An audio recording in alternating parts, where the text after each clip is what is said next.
Primicias Ministries, haciendo un último llamado de arrepentimiento a las ovejas perdidas de la casa de Israel, para que regresen a las sendas originales del único Dios verdadero. Yod, Hey, Wow, Hey. Yo quiero hoy, a través de este estudio, que en el corazón de todos nosotros quede algo claro. Primero, ¿cuál es nuestra identidad? Segundo, ¿cuál es el conflicto realmente de los últimos tiempos? ¿Qué es lo que estamos viendo? Porque nosotros, ya les voy a decir por qué nosotros no tenemos como ni idea de lo que está sucediendo. Si no conocemos muy bien las escrituras, no tenemos ni idea de qué es lo que se está moviendo. Y lo tercero y más importante, de saber qué tenemos que hacer, cómo nos tenemos que proteger y qué ha hecho el Eterno con nosotros. Yo creo que después de este estudio, nosotros vamos a tener una palabra de gratitud muy, muy grande para el Eterno, que nos llamó a regresar al pueblo de Israel, que nos regresó a la Torá, porque hay muchas personas que todavía no entienden. Oye, ¿ustedes qué están haciendo? ¿Ustedes cómo es que regresaron a la ley? ¿Ustedes cayeron de la gracia? ¿Ustedes, bueno, tantas cosas que uno escucha? Miren, hoy vamos a entender por qué el Padre silbó desde los cielos desde ya hace por lo menos 20 años y venimos de regreso todas las ovejas que hemos escuchado ese llamado para situarnos bajo las alas del Todopoderoso. Hay muchos eventos que están sucediendo al mismo tiempo. No solamente la pandemia, no solamente estamos hablando de la pandemia, estamos hablando de que ya se propone abiertamente, y ustedes yo creo que han visto los videos, se propone abiertamente el nuevo orden mundial, se propone abiertamente una sola religión mundial, unirse todas las religiones, o sea, y oficialmente, ya no a nivel de especulación o de una simple teoría. Hoy ya estamos viendo los principales líderes llamando, por ejemplo, los líderes religiosos en todas las religiones, en todos los credos, en todas las culturas, haciendo ese llamado para venir a reunirse en una sola religión mundial. Nosotros esto lo venimos escuchando desde la iglesia y los que llevamos muchos años, como, bueno, la pastora en eso me gana, me gana sobrada en todo su trabajo de la iglesia, pero yo llevo 42 años sirviéndole al Padre y les digo que habíamos escuchado de todo esto, pero nunca habíamos entendido qué era lo que sucedía en los últimos tiempos. Además, pensábamos de una manera equivocada, como ya sabemos, que nosotros nos íbamos en un rapto antes de que todo ocurriera y que todos los eventos finales eran para el pueblo judío y para el mundo. Lo que nunca esperábamos y lo que nosotros nunca habíamos entendido era que nosotros íbamos a ser parte y por qué vamos a ser parte de todo este tiempo final. Así que para que aclaremos todos estos temas, que son muchísimos, yo voy a hacer un esfuerzo muy grande por hacerlo muy claro en menos tiempo, porque pues esto sería como para un seminario de por lo menos 3 días, pero vamos a ver lo que se llama en las escrituras el tiempo de angustia de Jacob. El tiempo de angustia de Jacob precede a la venida de Yeshua. Es decir, cuando nosotros entendamos ya por las señales que vamos a ver que el tiempo de angustia de Jacob comenzó realmente, porque estamos en los dolores de parto. Cuando comienza el tiempo de angustia de Jacob, sabemos con seguridad que la venida de Yeshua está a las puertas y nos tenemos que preparar para permanecer firmes hasta el final y vencer y esperarlo con gozo en el día de Yom Teruah, del año que el Eterno nos vaya guiando, para que nosotros seamos parte de esa novia que está preparada. Entremos entonces en esto. Pregúntese, yo quisiera hacerles a ustedes que cada uno reflexione. Sabemos lo que son los tiempos de angustia de Jacob en las escrituras. Recuerden que a mí nunca me gusta especular. Yo voy a la palabra. Por eso he querido compartir esto, Por eso he querido compartir el PowerPoint para que ustedes puedan ver la palabra. Miremos qué son los tiempos de angustia de Jacob en primer lugar. Dice, palabra de Yahweh que vino a Jeremías diciendo, así habló Elohim, el Dios de Israel, diciendo, escribe en un libro todas las palabras que te he hablado, porque he aquí que vienen días, dice el Eterno, en que haré volver a los cautivos de mi pueblo Israel y Judá, ha dicho Yahweh, y los traeré a la tierra que di a sus padres y la disfrutarán. Primer punto muy importante. Fíjense, aquí empezamos a entender por qué el Eterno hizo que la casa de Israel, regresáramos. La casa de Judá ha permanecido junto al Padre. Recuerden el hijo pródigo. La casa de Israel se había ido al mundo. Y nosotros estábamos ya recogidos, porque ya Yeshua nos había recogido, digamos, como digo yo siempre, como en los corralitos cristianos de todos los tipos. Nosotros estábamos allí esperando a que la nube se moviera y el Eterno nos llamara para que diéramos un paso adelante y conociéramos la Torá. ¿Por qué? ¿Por qué estoy hablando de esto? Porque lo dice muy claro. Antes de comenzar el tiempo de angustia de Jacob, el Eterno haría volver la casa de Israel y la casa de Judá. A Judá, donde lo hizo regresar a la tierra de Israel, 1948, después de todo un proceso muy interesante. Pero en 1948 Judá regresó a la tierra de Israel. El Eterno, como lo había prometido, hizo que la nación volviera a renacer en un día. Y la casa de Israel, ¿cuándo regresó? Desde hace más o menos, digamos que entre 20 y 30 años como máximo, se tiene registro de las personas que empezaron a escuchar el llamado para regresar a la casa del Padre. Nosotros empezamos a escuchar y hay muchos que apenas lo están escuchando. Y uno de los propósitos, por ejemplo, de estudios como este es que nosotros estemos capacitados para compartirle a nuestros hermanos cristianos que es hora de dar ese paso, a los pastores, explicarles por qué es urgente que den el paso hacia el encuentro del Eterno para recibir la Torá. Entonces dice, estas son pues las palabras que habló el Eterno acerca de Israel y de Judá, porque así ha dicho el Eterno. Oiga, ¿por qué se llama el tiempo de angustia? Hemos oído voz de temblor, de espanto y no de paz. Inquirid ahora y mirad si el varón da a luz, porque he visto que todo hombre tenía las manos sobre sus lomos como mujer que está de parto y se han vuelto pálidos todos los rostros.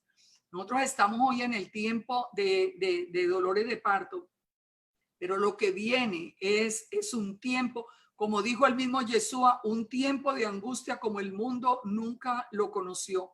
Pero fíjense la esperanza que viene inmediatamente. Cuán grande es aquel día. No hay otro semejante a él. Tiempo de angustia para Jacob. Pero ¿qué dice el Eterno inmediatamente? Pero de ella será librado. El Eterno viene a proteger a Israel. Ustedes se acuerdan del Salmo, no se adormecerá ni dormirá el que guarda a Israel. Por eso el Eterno nos está llamando a los toldos de Israel de regreso a nuestra identidad israelita, porque viene ese tiempo de angustia como nunca lo ha conocido el mundo, pero el Eterno está llamando a sus hijos para guardarlos. En aquel día, dice Yahweh de los ejércitos, yo quebraré su yugo de tu cuello y romperé tus coyundas, y extranjeros nunca más te pondrán en servidumbre. Es decir, ya ahí está, no, empieza a anunciarnos que después de tiempo ya viene el reinado milenial, sino que le servirán a Yahweh su Elohim y a David su rey, a quien yo levantaré. Esta es una pregunta, este es un dato que es muy, muy interesante. Yo siempre hago énfasis en esto porque a nosotros hoy nos tratan como de vender la idea de que nosotros en la iglesia cristiana como que estábamos perdiendo el tiempo, como que allá eso no era nada, ¿no? Resulta que nosotros allá recibimos la revelación de Yeshua, nosotros empezamos a conocer las escrituras, nosotros empezamos a saber secretos que ni siquiera Judá conoce. Pregunten por qué David va a ser el rey. 4 veces nos dice el Tanaj que David va a ser el rey en el milenio. ¿Y por qué? ¿Por qué David? Pues porque a nosotros sí nos fue revelado que con Yeshua vienen los de la primera resurrección, los que tuvieron un encuentro con Yeshua. David sin duda tuvo encuentro con Yeshua. David compró los altares, el altar del templo y el altar de la vaca roja, acompañado físicamente de Yeshua. Si ustedes lo pueden encontrar, así que sabemos con seguridad que David regresa y David regresa como rey.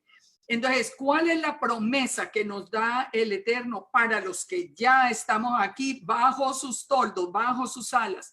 Dice, tú pues, siervo mío Jacob, no temas, dice Yahweh, ni te atemorices, Israel, porque yo soy el que te salvo de lejos a ti y a tu descendencia de la tierra de cautividad.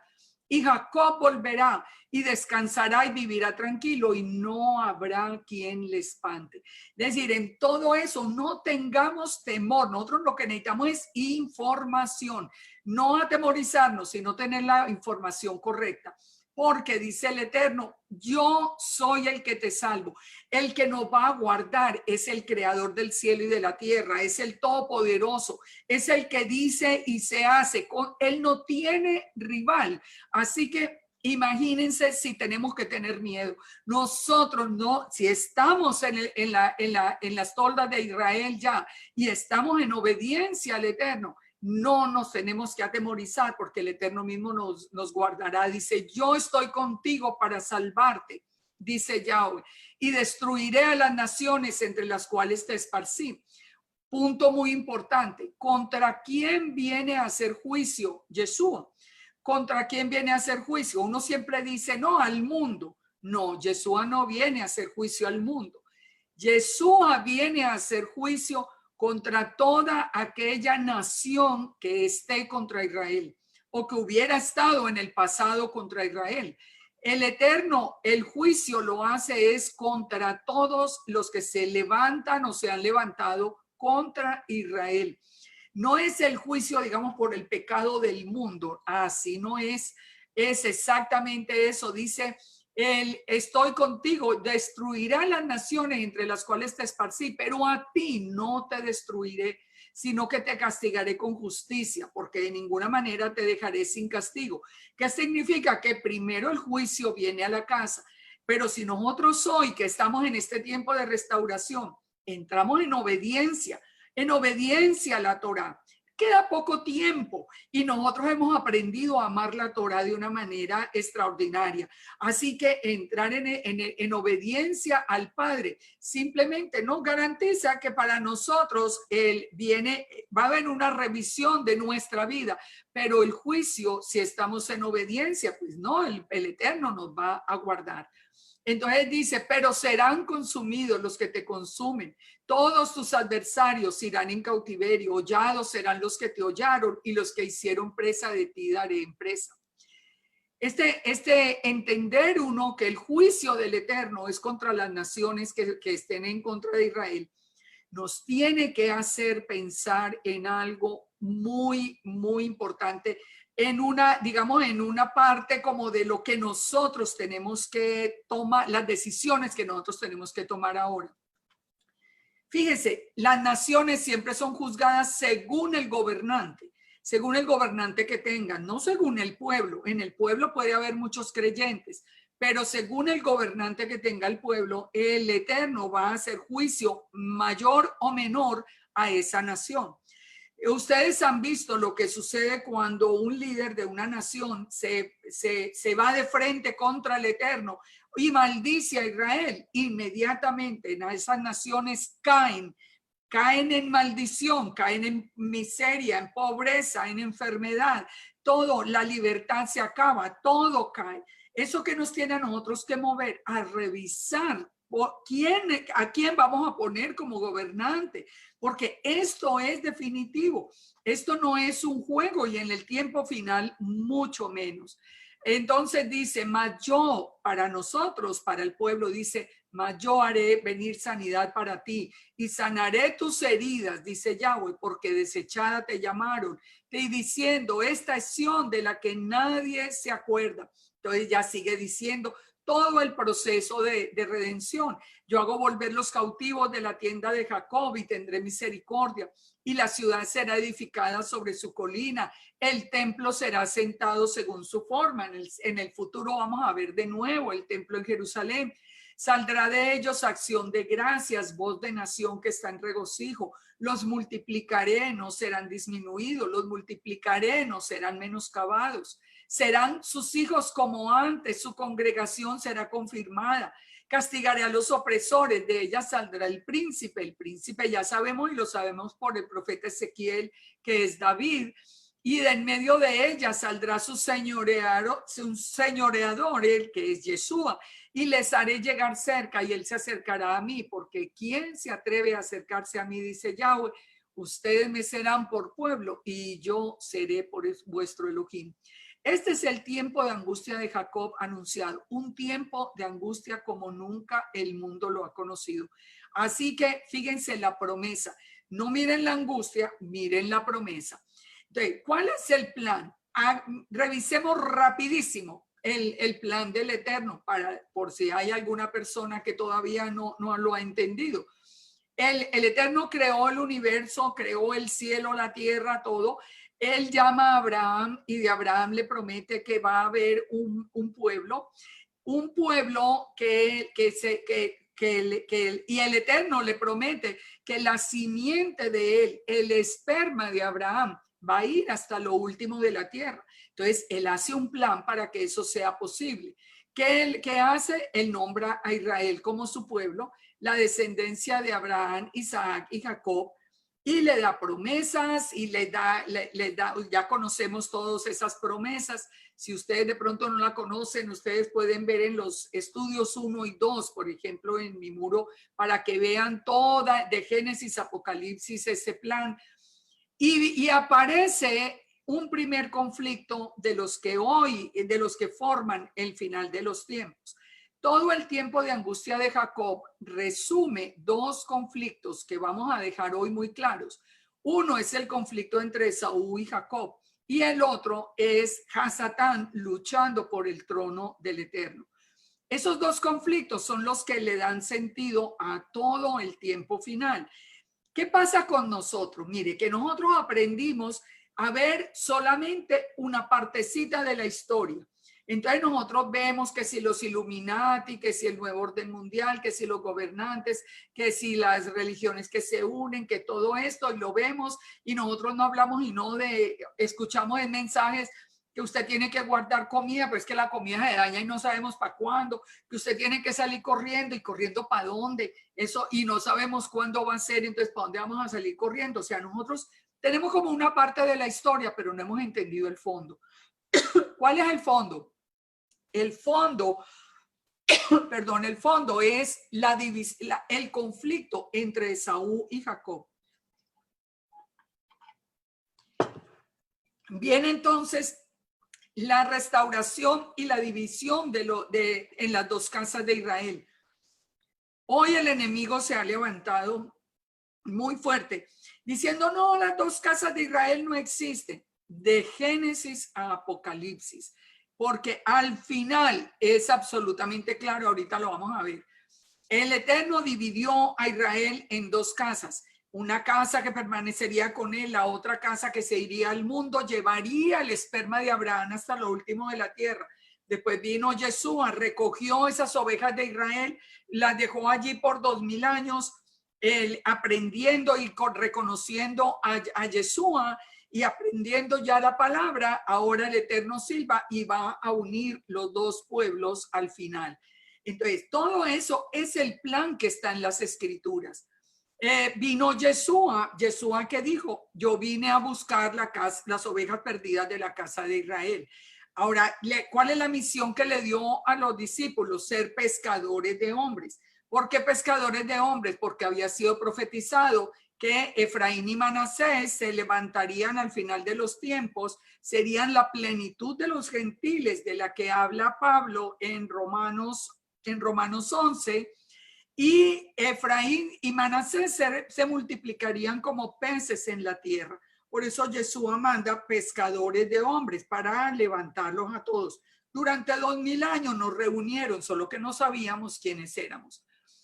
La higuera como punto de partida. Yeshua nos dijo muy claro, cuando ustedes vean reverdecer la higuera, saber que los tiempos están cerca.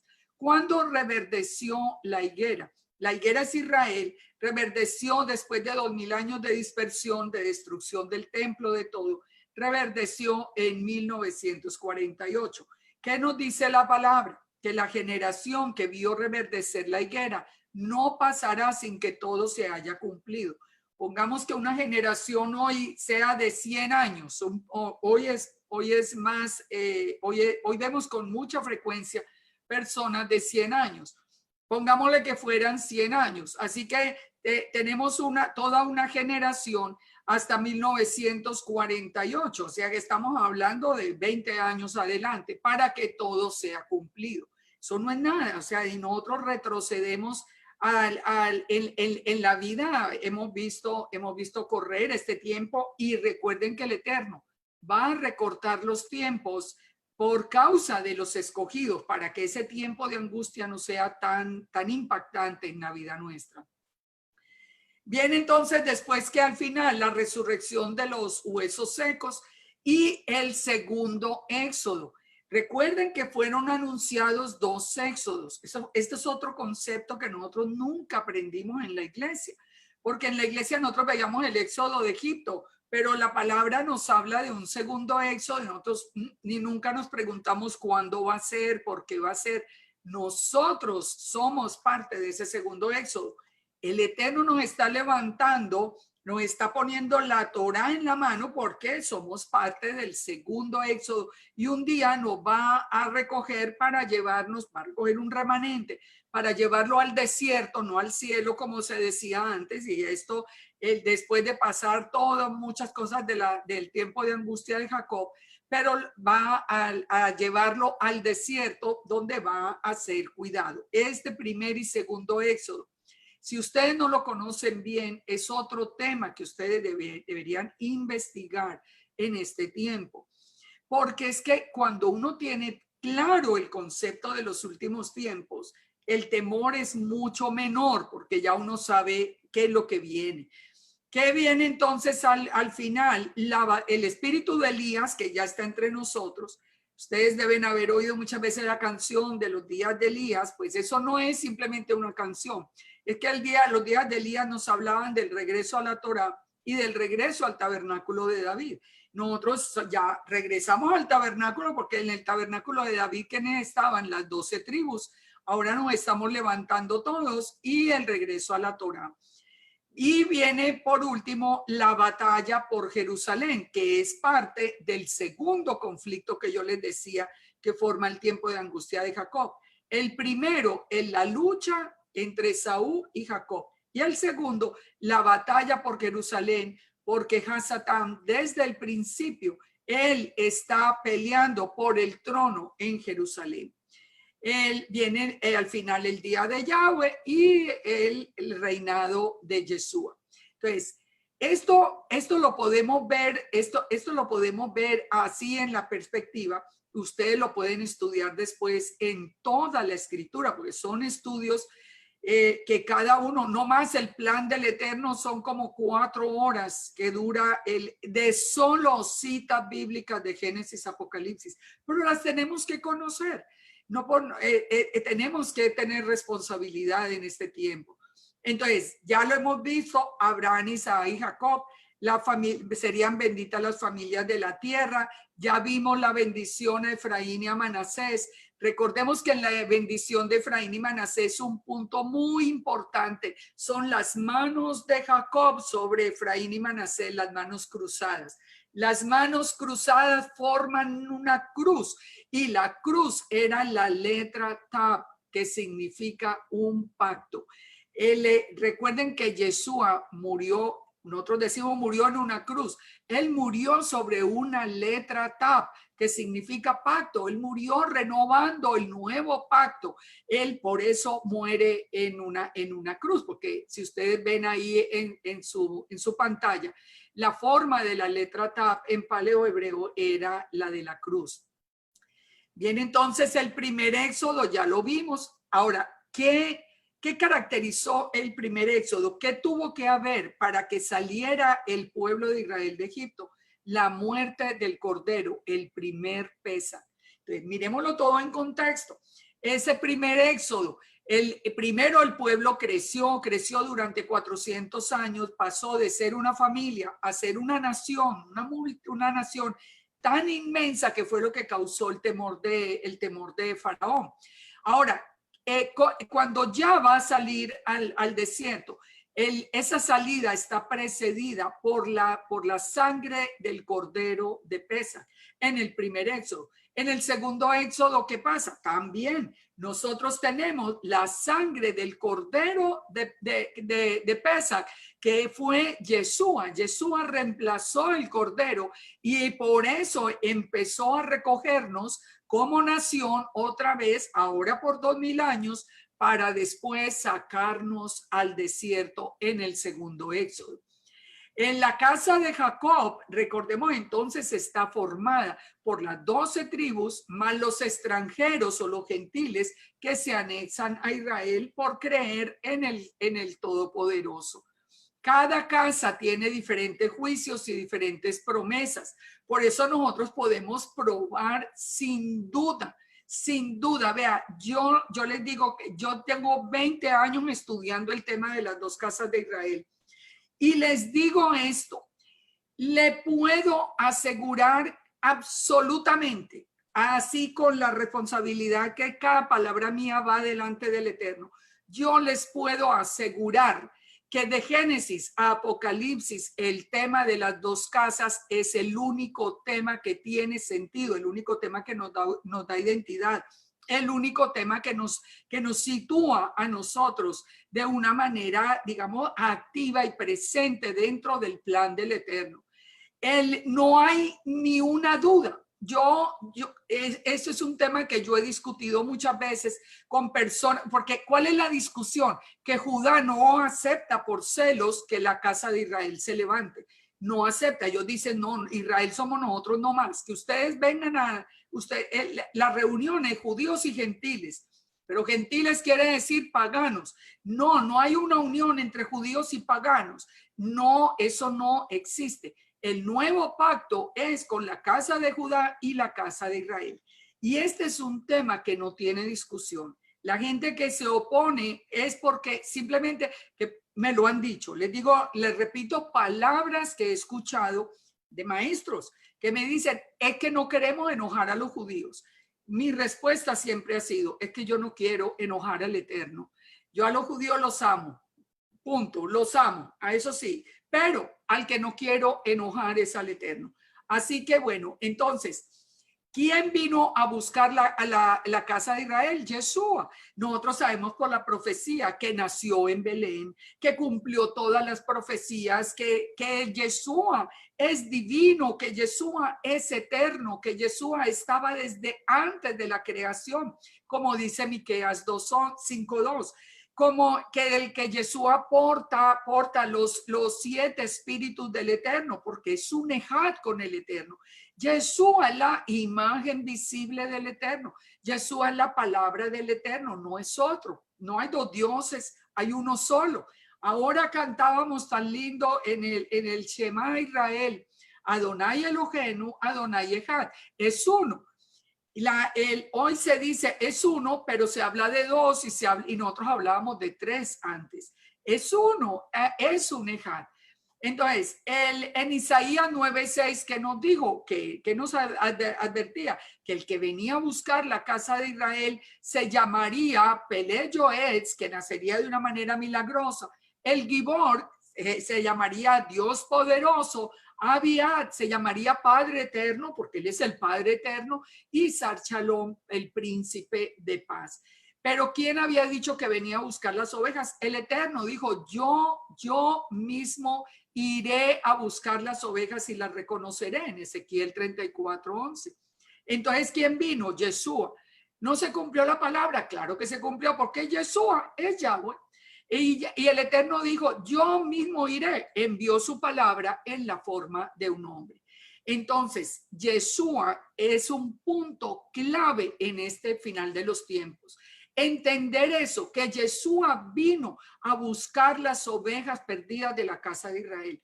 ¿Cuál era el problema cuando estábamos en la iglesia? Que nosotros en la iglesia no nos considerábamos de Israel, sino gentiles.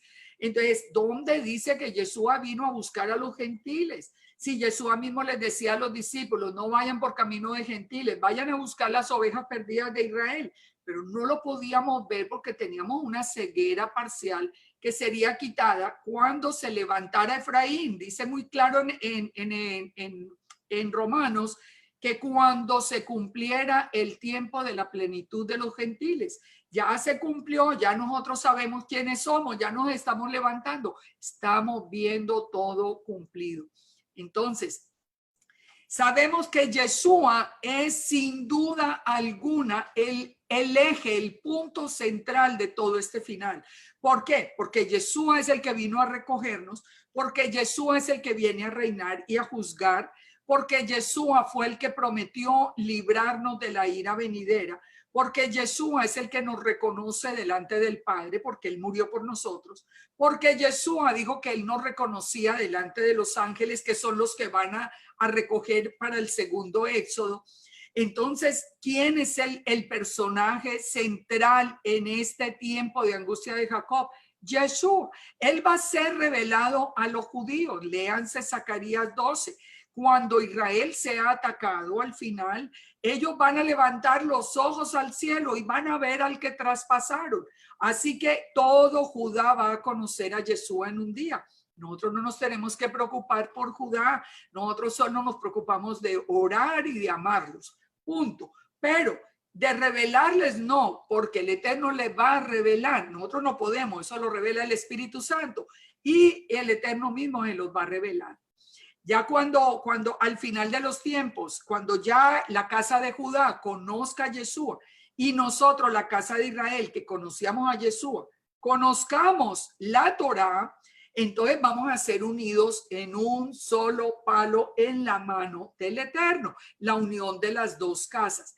Esa unión es al final, porque sabemos, hoy se nos dice que no, que las dos casas se unieron cuando regresaron de Babilonia. Eso es mentira absoluta. ¿Por qué lo sabemos? Por Ezequiel 37:15. ¿Por qué? Porque Ezequiel 37:15 dice que cuando las dos casas se unen en un solo palo, serán una sola nación en los montes de Israel. Bueno, no, hoy todavía no es una sola nación. El mismo pueblo judío sigue disperso por el mundo en una cantidad importante. Que tendrán a David por rey. Bueno, ¿a dónde está David después de que volvieron de Babilonia? Nunca más serán dos reinos. Hoy son dos reinos. Nosotros somos el reino de Israel. No tendrán más ídolos. Jerusalén misma está llena de ídolos. Si ustedes entran nomás por Google a mirar la Knesset, que es el palacio de gobierno, y ustedes entran por Google a mirar lo que tiene adentro, ustedes no van a ver sino todos los ídolos habidos y por haber, y los obeliscos y el ojo que todo lo ve y todas las cosas paganas. Así que no se ha cumplido, porque dice que cuando se unan los dos palos no habrá más ídolos en Israel, no habrá más pecado. Ustedes creen que hoy hay pecado en Israel, pero por supuesto, y mucho.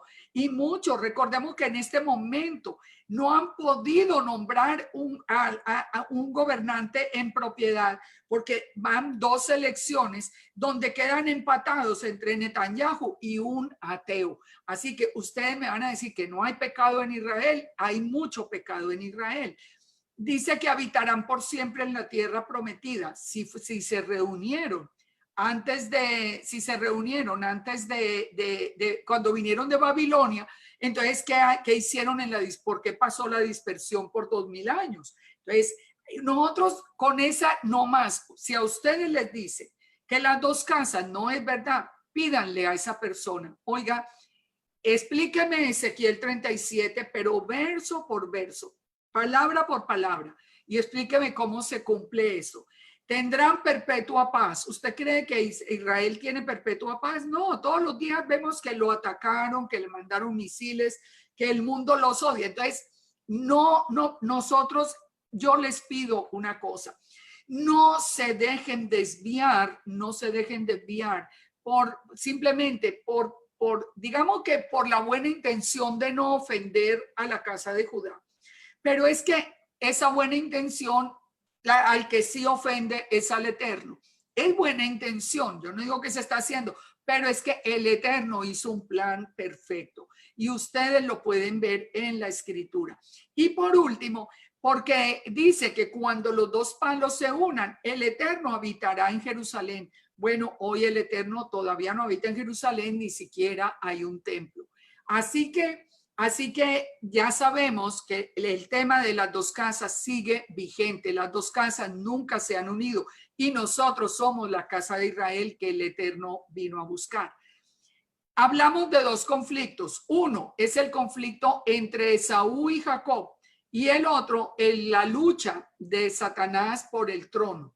Estos dos conflictos se unen y es lo que forma este tiempo final. Vamos a ver cómo. En Génesis 25:23, el Eterno dijo, dos naciones hay en tu seno, dos pueblos serán divididos desde tus entrañas. Recuerde, esto fue cuando Rebeca dio a luz. Un pueblo será más fuerte que el otro y el mayor servirá al menor. El conflicto entre Esaú y Jacob. ¿Cuál es el origen? ¿Y cuál es el motivo del conflicto? La bendición y la herencia. Recuerden que Esaú entregó la bendición a Jacob por un plato de lentejas, menospreció la palabra, la promesa del Eterno y la primogenitura. Entonces, ¿qué ha seguido durante todo el tiempo Esaú? Reclamando su derecho como primogénito. Pero el problema es que la tierra de Israel no solamente la reclama Esaú, también la reclama Hasatán. ¿Cómo? Recuerden, Hasatán, en la primera creación que nosotros la podemos entender a través de Primera de Samuel y de los Salmos, Hasatán le fue entregada la autoridad sobre la tierra, pero él se rebeló contra el Eterno. El Eterno descendió y la tierra quedó desordenada y vacía, como dice en Berechit. Pero, ¿qué pasó? Que de todas maneras la autoridad en la tierra le había sido entregada a Hasatán y él sigue luchando por tener el trono en Israel. Ya vamos a ver cómo, pero hasta el final, y dónde lo dice en la palabra, pero hasta el final él va a estar luchando. Entonces, ¿qué utiliza Hasatán para tener el trono de Israel? El conflicto de Esaú y de Jacob. Entonces, si yo tengo dos enemigos diferentes, esos dos enemigos se van a unir porque pues tienen un enemigo en común. Ellos los une, ¿qué? Los une el que tengan un enemigo en común. ¿Qué es lo que aprovecha Hasatán? El conflicto de Esaú y Jacob para unirse en este tiempo final. En el Salmo 2:1 lo vemos. Cuando nos dice por qué se amotinan la gente, los pueblos piensan cosas vanas. Se levantarán los reyes de la tierra, príncipes consultarán unidos contra Yahweh, contra su ungido, diciendo rompamos sus ligaduras, echemos de nosotros sus cuerdas, dice, pero el que mora en los cielos se reirá. O sea, todo esto nos está hablando de ese conflicto en la tierra, o sea, de los pueblos uniéndose. Un nuevo orden mundial, unámonos todos porque se van a unir ¿contra quién? Contra el Eterno y contra su pueblo. ¿Qué es lo que nosotros estamos viendo hoy levantarse a través de ese nuevo gobierno mundial? persona contra el Eterno, legislando contra la Torá. Si el Eterno prohibió, por ejemplo, el Eterno prohibió la homosexualidad, entonces van a promoverla. Si el Eterno prohíbe el aborto, entonces vamos a promover el aborto. O sea, todo viene en contra del Eterno. Entonces, eso une a todo el mundo contra Israel. Mucha gente se pregunta, ¿pero por qué todo el mundo odia a Israel? Bueno, esos son los dos conflictos que hay detrás de este problema. En Hechos 4:5, cuando después de Yeshua, fíjense esto tan interesante, los mismos apóstoles tomaron las palabras del Salmo porque ellos vieron ya como digamos, como un esbozo de esa unión final de todas las naciones. Cuando ellos citan acá Pedro y Juan, dice que le contaron a los demás lo que los principales sacerdotes y ancianos les habían dicho. Y entonces dice que citan el Salmo, que por boca de David tu siervo dijiste, ¿por qué se amotinan las gentes? O sea, le están repitiendo el Salmo. Y dice, se reunieron los reyes de la tierra y los príncipes se juntaron en uno contra el Señor y contra su Mesías. Y los mismos apóstoles estaban viendo que la pelea fue de unirse los que eran enemigos contra el Eterno y contra Yeshua, porque verdaderamente, dice el verso 27, se unieron contra Yeshua Herodes, Pilato, los gentiles y el pueblo de Israel. Fíjense, todos se unieron contra Yeshua, los que eran enemigos, porque Roma tenía subyugado el pueblo de Israel, pero para eso sí se unieron muy amigos, se unieron Herodes, Poncio Pilato, los gentiles, las naciones y el pueblo de Israel. ¿Contra quién? Contra Yeshua. ¿Qué es lo que nos dice la palabra en el final? ¿Recuerdan a Daniel? Daniel nos dijo que al final todas las naciones serían unidas, hablando de las piernas de la imagen, que serían unidas en una coalición de hierro y barro cocido. Es decir, algo que no pega, algo que solamente va a ser como unámonos porque tenemos un enemigo en común, pero no unámonos de corazón y de cambio, sino que por eso dice que de hierro y de barro cocido es algo que no mezcla.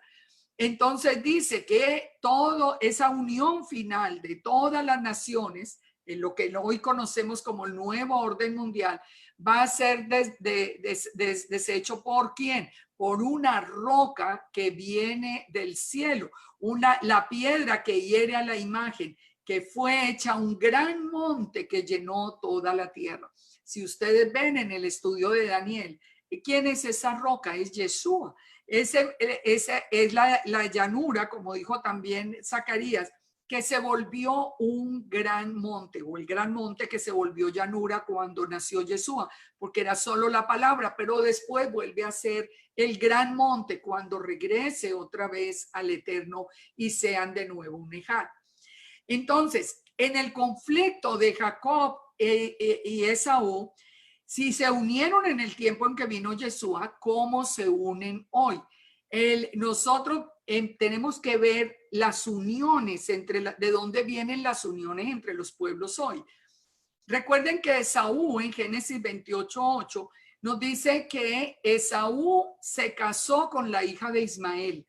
Así que Esaú, que es hijo de Abraham e Isaac, pero Esaú se casa con Ismael, que es el padre de todo el pueblo islámico, de los árabes, del Islam.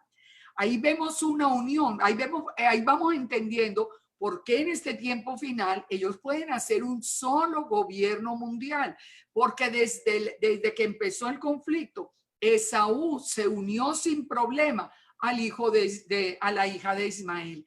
También Roma, también se unió Esaú con Roma, con Grecia y aún se metió en Israel. ¿Cómo se metió en Israel? ¿Cómo se metió Esaú en Israel?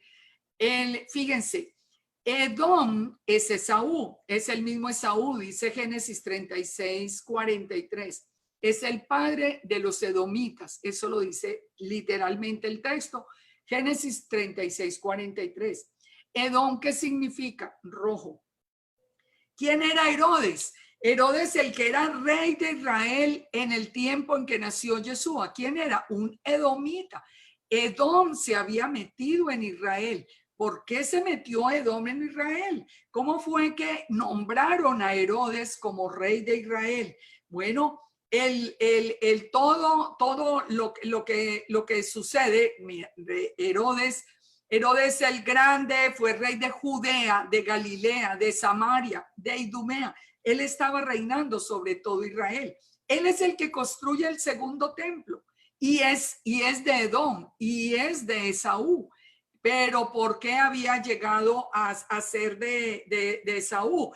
Había llegado porque en el año 140 y a 130 antes de Yeshua, Juan Hircano hizo que muchos idumeos se convirtieran forzadamente al judaísmo.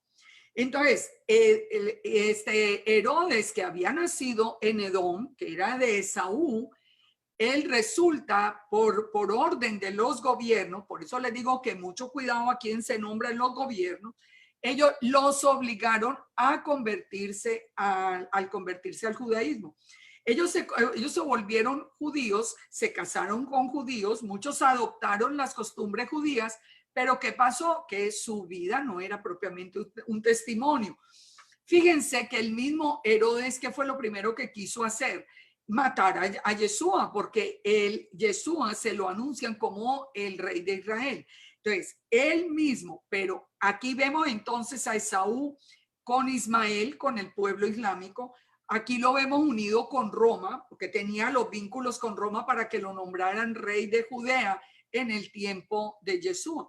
Todas esas uniones son las uniones que perduran hasta hoy. ¿Por qué perduran? Porque después de Yeshua, recordemos que el pueblo házaro, que era un pueblo bárbaro de Europa, también por su gobernante fue obligado de nuevo a convertirse al judaísmo. Entonces, si ustedes buscan información sobre los házaros, ustedes van a ver que fueron obligados a convertirse al judaísmo. ¿Qué pasó? Lo mismo que pasó anterior con Juan Hircano. Muchos de verdad se volvieron judíos, de verdad vinieron postrados delante del Elohim de Israel, y muchos soportaron el holocausto. O sea, tan de corazón se habían convertido que soportaron y murieron en el holocausto. Pero muchos, como en el caso de Herodes, ellos fueron obligados a convertirse al judaísmo. Ellos nunca convirtieron de verdad su corazón al Eterno, nunca circuncidaron su corazón. Por eso encontramos en la historia, por ejemplo, ¿quién es el fundador, digamos, el que inició el comunismo ateo? Fue Carlos Marx, que era judío, unido con Engels, que era cristiano. Pero Carlos Marx era judío. Y hoy nosotros vemos casos tan relevantes a nivel mundial como el caso de Soros, que es judío, pero es el enemigo número uno del mundo, el enemigo número uno del Eterno, declarado enemigo del Eterno y declarado enemigo de Israel. Entonces, la gente se pregunta, ¿pero por qué? Porque vienen de una historia que pocos conocen, que fueron los házaros obligados a convertirse.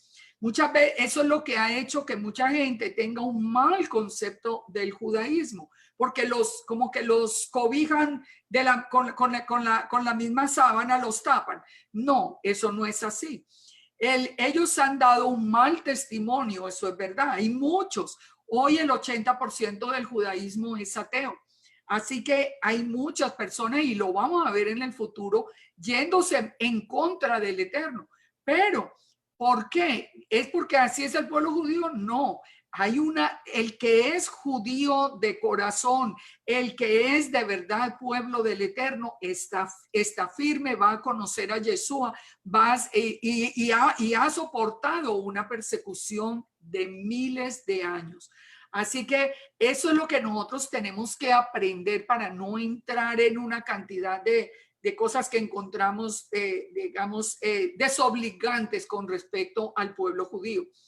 Ya entendemos entonces, hubo conversiones forzadas que nunca, de personas que aunque se digan hoy judías, nunca circuncidaron su corazón. En tiempos modernos, miremos lo que pasa, por ejemplo, con el Vaticano. ¿A quién apoya el Vaticano que supuestamente sigue al Dios de Israel? ¿A quién apoya? A los palestinos. ¿Y cómo llamó el Vaticano a la tierra de Israel? Palestina. ¿Por qué Palestina? Por los filisteos. ¿Y quiénes eran los filisteos? Los enemigos de Israel. O sea, y hoy por hoy ellos reconocen a Palestina y apoyan a Palestina en lugar de apoyar al que, por si ellos de verdad siguen el Dios de Israel. Entonces, todo esto lo vemos. ¿Qué pasa con los palestinos que están todo el día atacando? Pues que son los filisteos, los mismos, parte de Esaú que quiere reclamar la tierra. Por eso vemos, trayendo toda la historia, podemos entrar en esa convergencia de que lo que estamos viendo es que siempre tengan esto en mente para que lo entiendan. El conflicto de Esaú y Jacob y la lucha de Hasatán por el trono de Israel. El Islam nació del catolicismo. Si ustedes buscan la historia van a ver.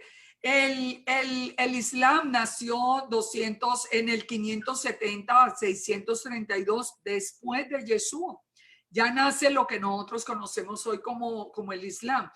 ¿Qué empezó a pasar? Que al principio estaban muy amigos, pero el Islam empezó a separarse, digamos, del catolicismo, y es de donde viene todo lo del secreto de Fátima, la Fátima de Portugal, todo esto. ¿Por qué se llamaba la iglesia de Fátima? Se llama la iglesia de Fátima en honor a la hija de Mohammed o de Mahoma, porque ellos trataron de agradar y de unirse de nuevo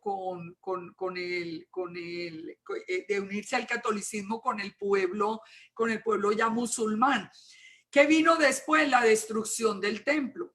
¿Qué hizo Esaú? Que ahora estaba ya formado en la religión islámica. Tomó el control del monte del templo. Porque recuerden que Esaú sí conoce dónde queda el lugar santo, el lugar santísimo. Así que tomaron control y después de la dispersión, allá pusieron la mezquita, que la podemos ver ahora en una foto sin ningún problema. Todavía está en pie, usurpando el lugar santísimo, el lugar que le correspondería. Por eso no se ha podido construir el templo, porque Esaú tomó posesión por lo menos de esa parte, aunque el resto de Jerusalén le fue entregada a Judá. Pero es voluntad del Eterno que todavía este conflicto no termine. ¿Cuándo va a terminar el conflicto? ¿Por qué va a salir un antimesías? Nosotros oímos hablar mucho del anticristo, el anticristo para acá, el anticristo para allá, pero ¿sabemos realmente a qué viene el antimesías? ¿Qué es lo que va a hacer el antimesías? Él va a hacer la falsa paz. Los 3 primeros años y medio, él va a ser el que va a traer la paz al Medio Oriente. ¿Por qué? Porque va a dividir a Jerusalén y le va a entregar el monte del templo a Judá para que construya de nuevo el templo. Entonces ustedes se imaginan qué va a pasar. Por eso el Eterno dice, cuando ustedes oigan paz, paz, eso no va a ser de verdad paz. Por eso hay que conocer la profecía, porque todo el mundo va a estar feliz. Yo les aseguro, y a ustedes seguramente que o nos irá a tocar, no sé, en la voluntad del Padre. Pero sabe una cosa, espero que se acuerden de mí. El día que se firme el tratado de paz y devuelvan el lugar, el monte del templo a la casa de Judá. Y ustedes van a ver todos los que no conocen las escrituras aplaudiendo. Felices, no, qué dicha, qué bueno el templo, y felices acá porque entregaron el templo, sin saber que cuando se inaugure el templo es cuando sucede lo que dijo Yeshua, que el anticristo entrará en el templo y lo profanará haciéndose pasar por Elohim. Es cuando él dice, los que estén en Judea huyan a las montañas. O sea, la gente va a aplaudir porque no conoce la escritura. Por eso yo les digo a ustedes, si conocemos la escritura, nosotros sabemos en dónde nos tenemos que manejar y qué podemos entender en cada cosa. Entonces, que fíjese, volviendo a Portugal, volviendo eso que todos conocimos de la Virgen de Fátima y de todo eso. ¿Qué fue lo que trajo como consecuencia? Que como se hicieron una alianza otra vez, el catolicismo con el islam, entonces se fueron contra la Iglesia Ortodoxa rusa. Cuando se fueron contra la Iglesia Ortodoxa rusa, que prácticamente casi que la acaban en aquel tiempo, que fue una mortandad impresionante, nació el comunismo ateo. El comunismo es rojo. ¿Por qué es rojo? Porque el dragón es rojo. ¿Y por qué tiene que ver el dragón? Que el comunismo es ateo, es decir, es contra el Eterno. Y recuerden los dos conflictos. Y Hasatán usó a Esaú para tomar el control de toda esta sección del mundo que viene contra Israel. Entonces nace el comunismo y nace por qué? Nace por Carlos Marx, que era judío, porque como les decía, y Federico Engels, que era cristiano. Ellos son los iniciadores del comunismo. Uno diría, bueno, por allá, si hubieran sido budistas, no sé qué, cualquier cosa. No, era a oponerse a su propio Elohim. Pero eso fue lo que hizo el dragón. Por eso pone su color en la bandera. El comunismo tiene dos características. Primero, pues es atea, ¿no? Pero de todas maneras, quiere siempre tener el control absoluto de todo, del pensamiento, del Estado, de la familia. Ya los padres no pueden educar a los hijos como quieren, los educa el Estado. Ya nadie puede tener una propiedad privada, todo es del Estado. Todo viene a tener un control absoluto. El tema es muy agradable al oído. Ay, no, todos iguales, todo el mundo va a tener salud, todo el mundo va a tener... Mentira, nunca ha funcionado. No funcionó en la época de la Unión Soviética, cuando tantos países cayeron bajo este régimen. Y yo se los digo de primera mano porque conocí la cortina de hierro. Recorrí los países de la cortina de hierro cuando la cortina de hierro estaba en todo su furor. A mí me tocó ver en el muro de Berlín los puntos donde habían matado los de la noche anterior que querían saltar el muro para ir a buscar sus familias. Yo conocí la cortina de hierro. Eso era una cosa y absolutamente, era una cárcel gigantesca.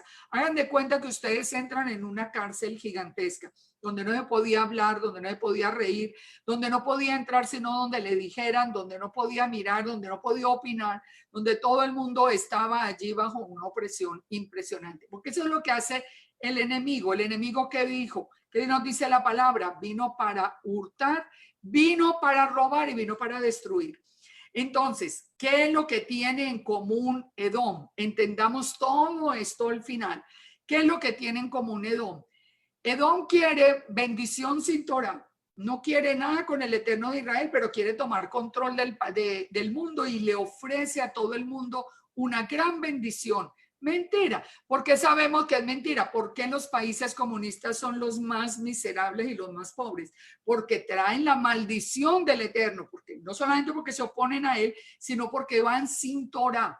Entonces, ¿qué quiere Esaú? Quiere la bendición sin Torah. Por eso desechó la primogenitura. Esaú quiere poner las condiciones, no las del Eterno. Y fíjense, aquí viene un punto que es muy importante. Nosotros tuvimos muchas cosas buenas en la iglesia y los que me conocen saben que amo la iglesia. Fui maestra en la iglesia, 22 años fui maestra en la iglesia y amo la iglesia, pero en la iglesia también nosotros teníamos todos esos rasgos de Esaú. Teníamos el domingo de Constantino, la Torá abolida, nosotros somos los que ponemos las condiciones, no es el Eterno. La Torá abolida que está diciendo que el Eterno ya no tiene ninguna voz ni voto, que nosotros somos los que ponemos las condiciones. Esaú desprecia a Judá.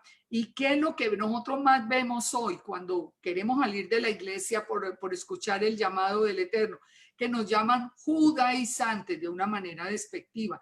Entonces, ahí vemos que en la iglesia todavía se conserva muchísimo de Esaú. Cuando nosotros damos el paso a lo que estamos ahora, volviendo a la casa del Padre, volviendo a la Torá, ¿qué nos estamos nosotros, en qué nos estamos convirtiendo? En el verdadero Jacob, al que le dijo el Eterno, no temas, Jacob, no te atemorices, Israel. Ahora sí entienden por qué dice no temas, Jacob, porque dejamos de ser Esaú, dejamos de soñar con una bendición sin Torah y dejamos de poner condiciones y venimos a someternos al Eterno. En Ezequiel 35, ustedes que pueden leer todo el juicio que viene sobre el monte de Seir. El monte de Seir, ¿qué es? ¿Quién vivía en Seir? Esaú. ¿Y por qué? Le dice el Eterno, por la enemistad perpetua que tiene contra Jacob. Yo les pido que ustedes después en sus casas lean todas estos textos, porque esos textos les aclaran todo este tiempo final. El monte de Seir, dice el Eterno, y todo Edom será asolado. Al final, el Eterno va a venir a hacer el juicio contra Edom. Edom será asolado y el mundo sabrá que yo soy Yahweh, dice el Eterno. Exactamente lo que va a pasar al final. En Abdías 1:1, ¿de qué nos habla también? Sigue hablando del juicio a Edom. Y le dice, aunque ustedes se metan en los huecos de la peña, de ahí yo los voy a encontrar. La pelea es del Eterno contra Esaú. ¿Por qué? Por la injuria a tu hermano Jacob. Por eso les digo, siempre piensen en estos últimos años. Si en el gobierno hay un enemigo de Israel, preparémonos para sufrir lo indecible.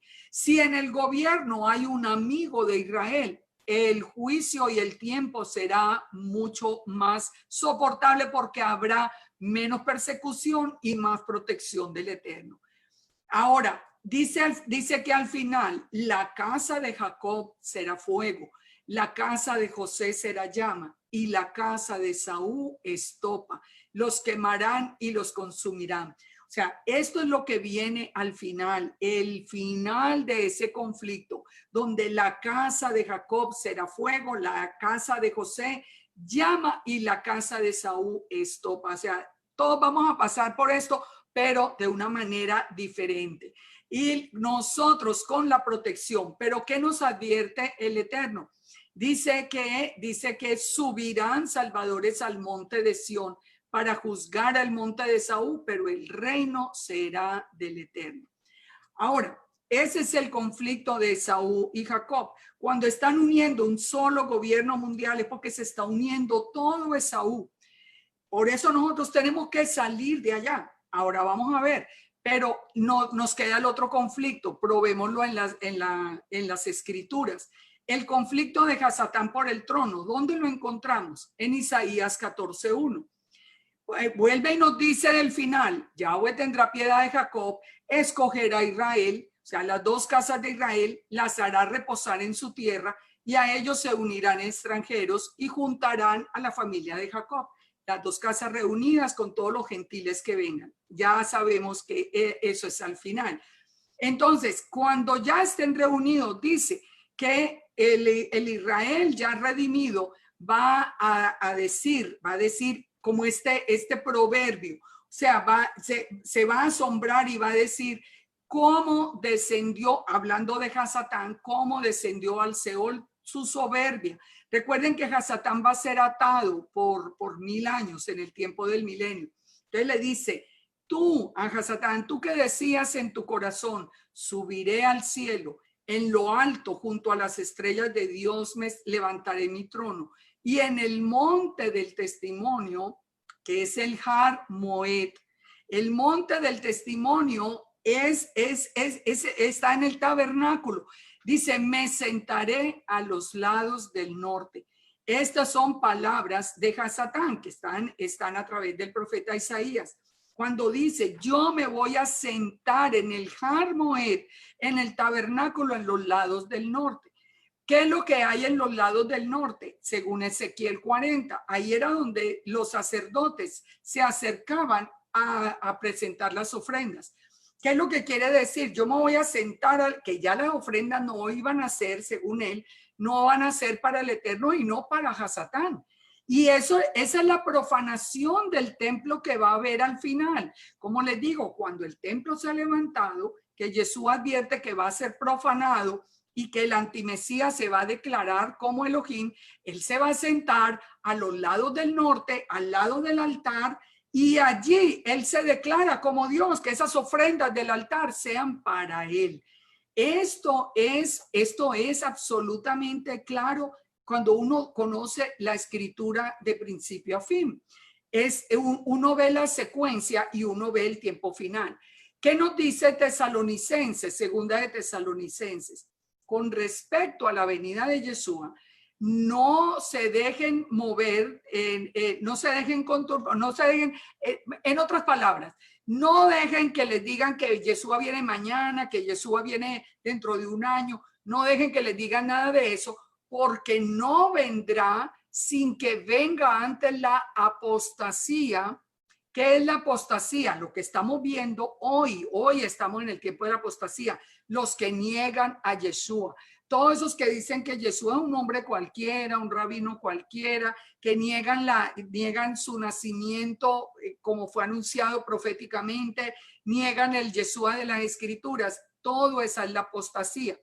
Entonces, sin que él no va a venir, sin que venga la apostasía y se manifieste el hombre de pecado, o sea, nunca, no dejen que nadie les diga que Yeshua va a venir en un año o en dos, porque primero tiene que venir la apostasía y se tiene que manifestar el antimesías. Dice, el cual se opone y se levanta contra todo lo que se llama Dios o es objeto de culto, tanto que se sienta en el trono, en el templo de Dios, como Dios, haciéndose pasar por Dios. Aquí también Pablo está hablando de lo mismo que habló Yeshua en Mateo 24. Dice, pero ustedes ahora saben qué lo detiene. ¿Qué es lo que detiene que aparezca el antimesías? Pero que va a pasar muy pronto, pienso yo, por todo lo que se está dando. ¿Qué es lo que detiene la aparición del antimesías? Dice, ustedes saben que lo detiene a fin de que a su debido tiempo se manifieste, porque ya está en acción el misterio de la iniquidad, solo que hay al presente quien lo detenga.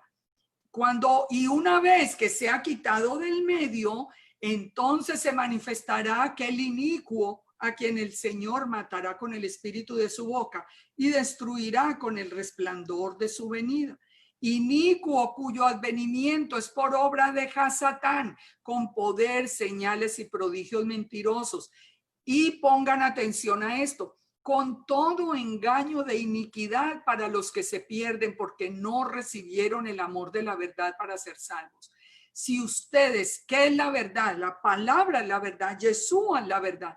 Si ustedes se apartan de Yeshua y se apartan de la palabra, ustedes van a caer en ese engaño de iniquidad, porque dice que a los que no aman la verdad, el Eterno les envía un poder engañoso para que crean a la mentira, a fin de que sean condenados los que no creyeron a la palabra, a la verdad. Fíjense la importancia de permanecer en la palabra. Eso de que yo me invento y yo digo, y es que por allá el señor fulano dijo, no, si no está en la escritura, no lo crean. Si nosotros amamos la verdad, la palabra, que es la verdad, y la palabra es lámpara a nuestros pies, nosotros vamos a saber por dónde ir. Pero si nosotros nos apartamos de la verdad y nos apartamos de Yeshua, que es la verdad también, bueno, ya saben para dónde vamos. Entonces, ¿qué es lo que detiene que aparezca el antimesías? En la iglesia se decía, es el Espíritu Santo que va a ser quitado. Imposible. El Espíritu del Eterno no puede ser quitado porque el Eterno todo lo llena con su presencia. Eso es imposible que el Espíritu del Eterno sea quitado. ¿Quién es el que va a ser quitado? El que va a ser quitado es el arcángel Miguel, de acuerdo al profeta Daniel, que dice que Miguel, el que guarda a Israel, será levantado, será llevado otra vez. Él está protegiendo a Israel. Esa es la misión que él tiene, proteger a Israel. Ya vamos a ver la cita. Pero ¿qué nos dice? Que él será levantado. ¿Qué nos dice la palabra en Apocalipsis que va a pasar cuando Miguel sea levantado? Dice que Miguel va a ser levantado, o sea, va a ser llamado de vuelta al cielo, y allá va a tener el conflicto con Hasatán, y Hasatán va a ser echado a la tierra. Hasatán, ¿desde dónde opera hoy? Desde los aires. Él opera desde los aires, no está aquí. Él va a estar acá cuando en la figura del antimesías, porque el antimesías va a operar en el espíritu de Hasatán, eso es lo que dice la palabra. Entonces, miremos esto bien claro. El arcángel Miguel está hoy protegiendo a Israel. Cuando sea levantado, él ya pueden atacar a Israel. De hecho, es cuando viene el ataque contra Israel. Pero cuando él llega allá, tiene el conflicto, la pelea con Hasatán, y Hasatán es echado a la tierra. Hasatán viene en la figura del antimesías. Entonces, por eso dice, cuando una vez que sea quitado, se manifestará el inicuo. Esto lo confirmó Yeshua en Mateo 24. Ustedes lo pueden leer completico, y dice: en aquel tiempo de cuando vean la abominación en el lugar santo, o sea, cuando esto suceda, dice, como dijo el profeta Daniel, los que estén en Judea huyan a los montes, los que estén en, ya sabemos todo este texto, y dice, porque habrá entonces gran tribulación, como no la ha habido desde el principio del mundo hasta ahora, ni la habrá en el futuro. O sea, este es el tiempo que nosotros necesitamos conocer. ¿De qué es esta foto que yo les estoy mostrando acá? Ya muchos de ustedes espero que sepan, los que no, que busquen la información. Es el altar de Pérgamo, que es el trono de Hasatán. Si ustedes están estudiando Apocalipsis, ustedes recuerdan que en el mensaje a Pérgamo, Yeshua habla del trono de Satanás que está en Pérgamo. Ese trono fue llevado a Berlín. En Berlín se encuentra hasta hoy. Curiosamente, y eso lo pueden ustedes mirar allí, curiosamente, lo cerraron en el 2014 y lo vuelven a abrir al final del 2020. Vuelven a abrir el trono de Hasatán. ¿Por qué? ¿Qué están haciendo? ¿Qué están remodelando? Si es algo absolutamente hermoso. Uno, por el significado que tiene. Pero ¿qué es lo que le están remodelando? Eso lo vamos a saber al final del 2020. ¿Qué tenemos entonces que esperar? Ahora, perdón, pensemos esto. ¿Por qué vuelven a abrir el trono de Hasatán? Porque les digo, son los dos conflictos. Y Hasatán desde ahí va a organizar el conflicto de Saúl y Jacob para ir contra Jerusalén y finalmente tomar el control. Entonces, resumamos, ¿qué tenemos hoy que esperar? El nuevo orden mundial, el gobierno mundial, Jerusalén por Copa de las Naciones, porque ya unidos todos los enemigos se van a venir contra Israel, porque Hasatán quiere el trono y porque Esaú quiere su herencia, y una nueva religión mundial donde el único que desaparezca sea el Eterno. Y los demás siguen ahí pegadas entre hierro y barro. Entonces, ¿por qué escogieron a Jerusalén? ¿Por qué no escogen, por ejemplo, a Nueva York para poner ellos su trono? Porque en Jerusalén es la ciudad del Eterno. Eso lo sabemos por el Salmo 76:1, la primera de Crónicas 23, segunda de Crónicas 6. En Jerusalén está el trono. Y él dice el Salmo 122, y en Jerusalén están las sillas del juicio. Entonces dice Jeremías 3:17, en aquel tiempo llamarán a Jerusalén trono de Yahweh, y las naciones vendrán a ella en el nombre de Yahweh en Jerusalén, en el milenio. pero todos quieren a Jerusalén, es siendo tan pequeñito, en medio de un desierto, porque allí está el trono de Yahweh.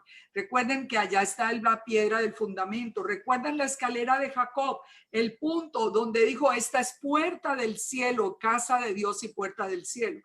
Entonces, entendemos todo esto, entendemos los tiempos finales. ¿Qué tenemos entonces que hacer? Miren nomás las instrucciones, que es así, no tenemos que entrar en mucho detalle. Primero tenemos que tomar una decisión.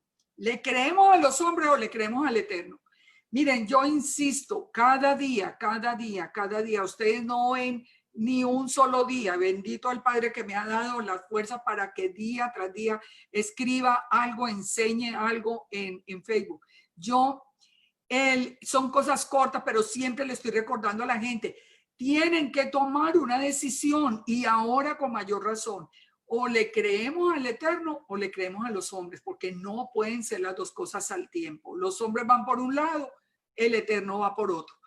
La promesa de bendición y de protección la tenemos que recordar. Si somos Israel, no temas, estoy contigo. No desmayes, yo soy tu Dios que te esfuerzo. Siempre te ayudaré, siempre te sustentaré con la diestra de mi justicia. Si nosotros estamos con el Eterno, no tenemos que temer. ¿Y cuál es el llamado del Eterno? Al arrepentimiento. Salgan de Babilonia, salgan del mundo. Ese mundo unido contra el Eterno, salgamos de ahí. Babilonia no es Irak, el misterio se llama misterio Babilonia. Son todos los gobiernos, es todo esto que hemos visto, Esaú unido con todos los gobiernos, religiones de todo el mundo para venir contra Jacob. Así que tenemos que salir de Babilonia. ¿Cómo salimos de Babilonia? Viniendo en obediencia.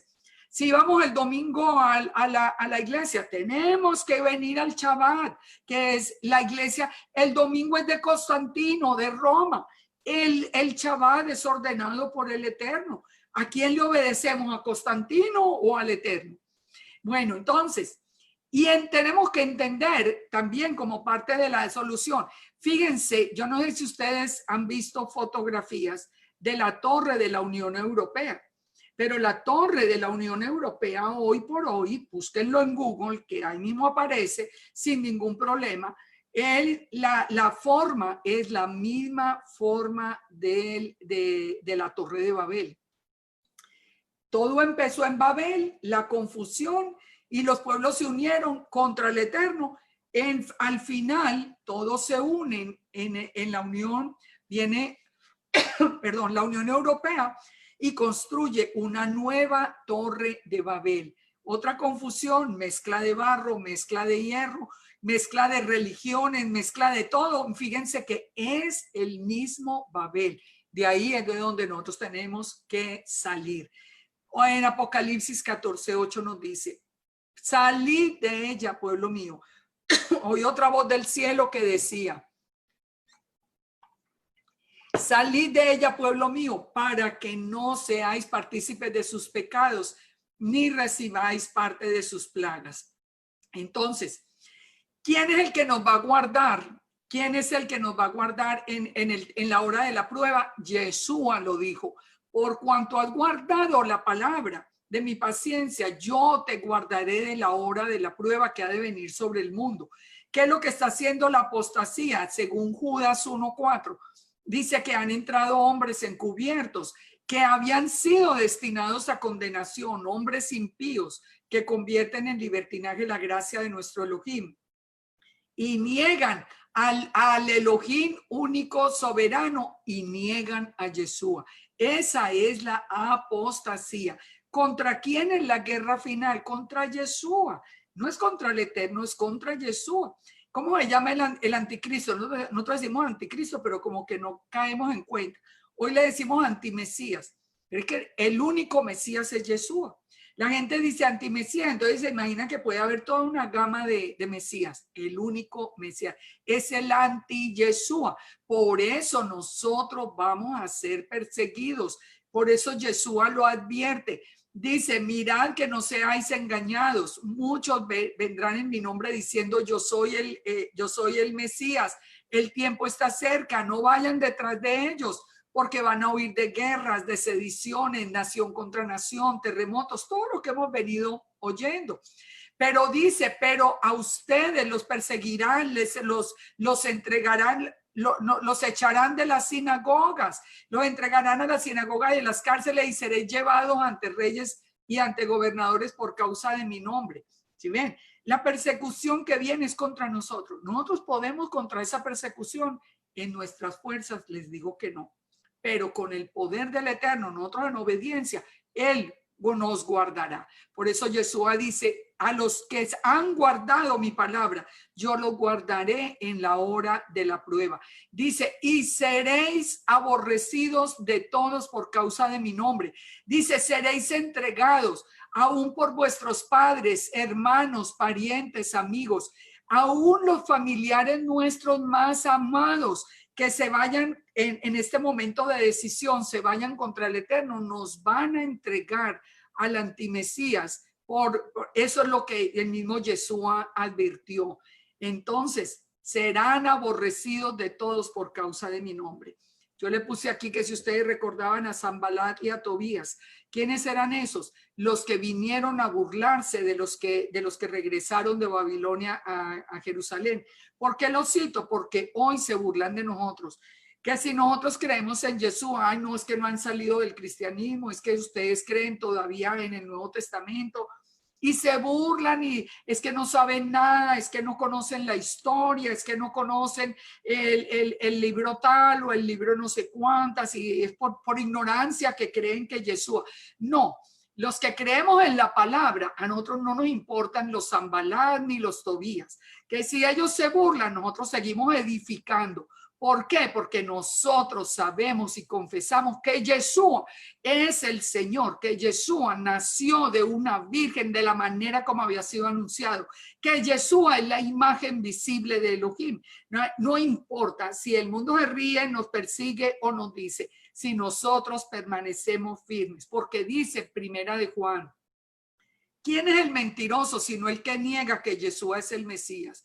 Este es antimesías, el que niega al Padre y al Hijo.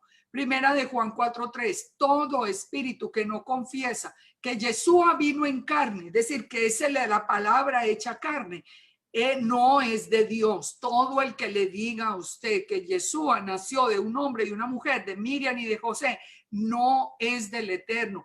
Ese es el espíritu del antimesías, el cual vosotros habéis oído que viene.